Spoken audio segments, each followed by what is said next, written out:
Our next guest needs no introduction, but I'm going to give one anyway because I think she's the GOAT.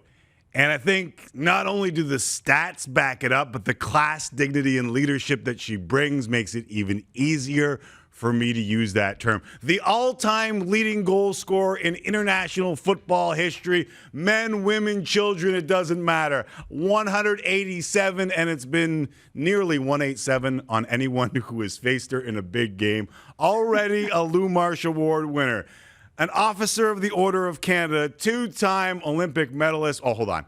Three-time, as you can now add, gold medalist to an already ridiculous Wikipedia page. Ladies and gentlemen, help me welcome Christine Sinclair to Tim and Friends. Ms. Sinclair, welcome to the show. Thank you so much for doing this. Hey, thanks for having me. Has it sunk in yet? Like when I say Olympic gold medal, I know you got the three up there. When I say Olympic gold medalist, like what rolls through your mind? To be honest, it still hasn't sunk in. Every so often I pinch myself or I just look at it and I'm just like, oh my God, we actually did that. But yeah, I think that one's going to take some time to sink in and truly, I don't know, recognize what we were able to accomplish in Tokyo. Sink in is fitting almost. One of the things that I'm struck by is the pride that you seemingly wear on your sleeve, despite being relatively quiet and mild-mannered, at least with the media. What are the things that you're most proud of when it comes to the incredible heights that you've reached with this national team? I think, honestly, the thing I'm most proud of is to have been a part of it for so long and to have been a part of the change in the game, obviously within Canada, but also around the world. And, you know, when I first joined the national team, no one in Canada really cared about us. We finished fourth in a World Cup. No one really cared. And now to have been a part of countless World Cups, we played a home World Cup, like 3 podium finishes in the Olympics. And now like Canadians truly care about soccer. It's pretty cool to have been on this journey.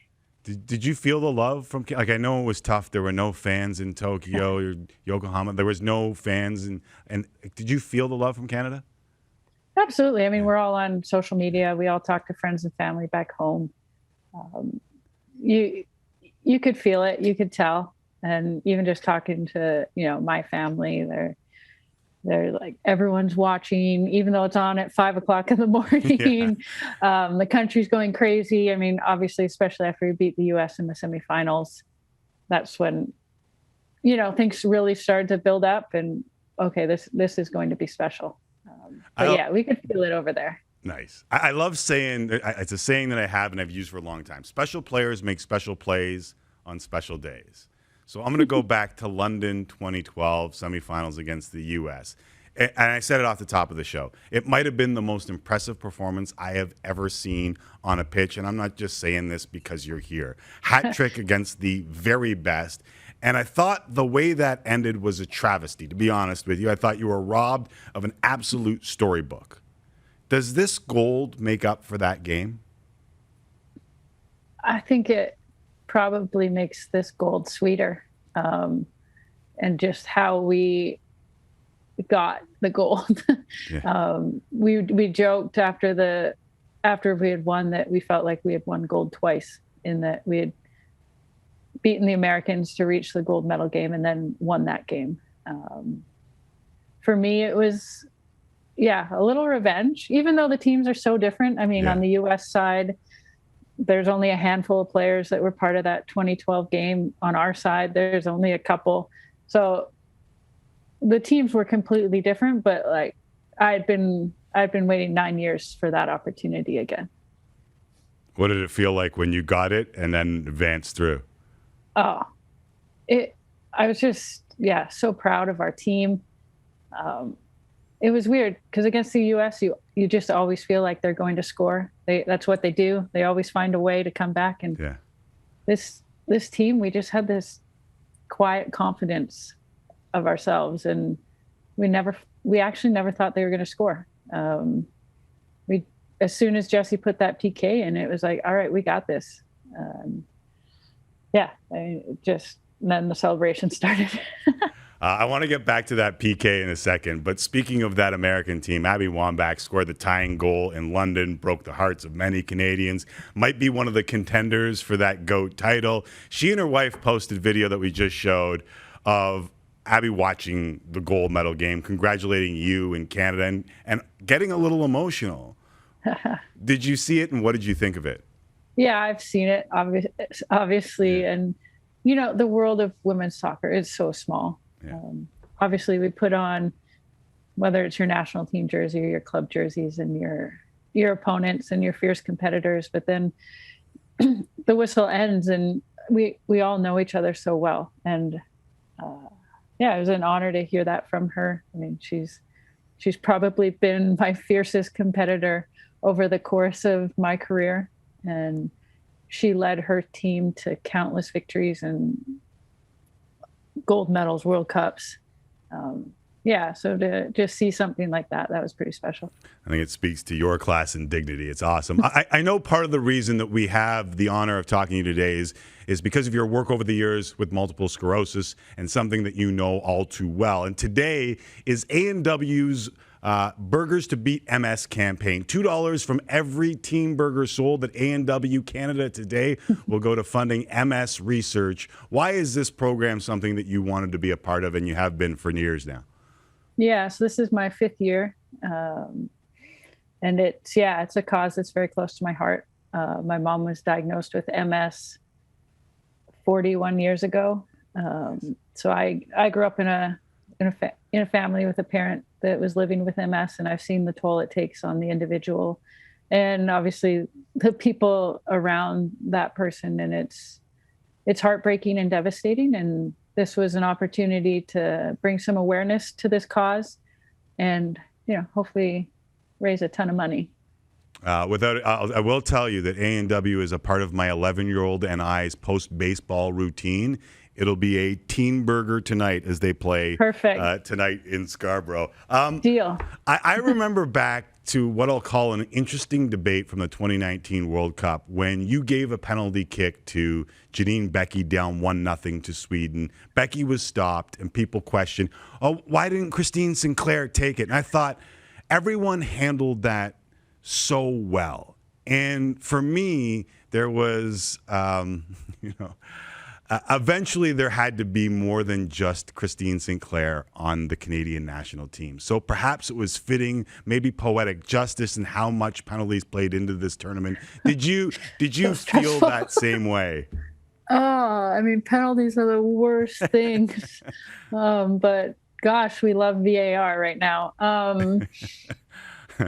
No, I mean, penalties they're such a mind game. Yeah. And, before the World Cup, I had missed against that same goalkeeper that Janine ultimately also missed against. And, I missed against Brazil. And, if you're not 100% confident going up there to take it, you shouldn't take it. And Jessie Fleming, I don't think I've ever seen her miss. And before the game, we go through it, the coaching staff with the players. And so Jessie knew going into that game against the US that if we had a PK, she was taking it. Mm-hmm. It wasn't me giving the ball, passing it on. There was no torch passed. We knew exactly what was happening. But hopefully it messed with them a little bit. Hopefully, the whole idea was maybe their goalkeeper and staff will think I'm taking it and focus on where I might be shooting. Right. And then in the last second, Jessie steps up and takes it. So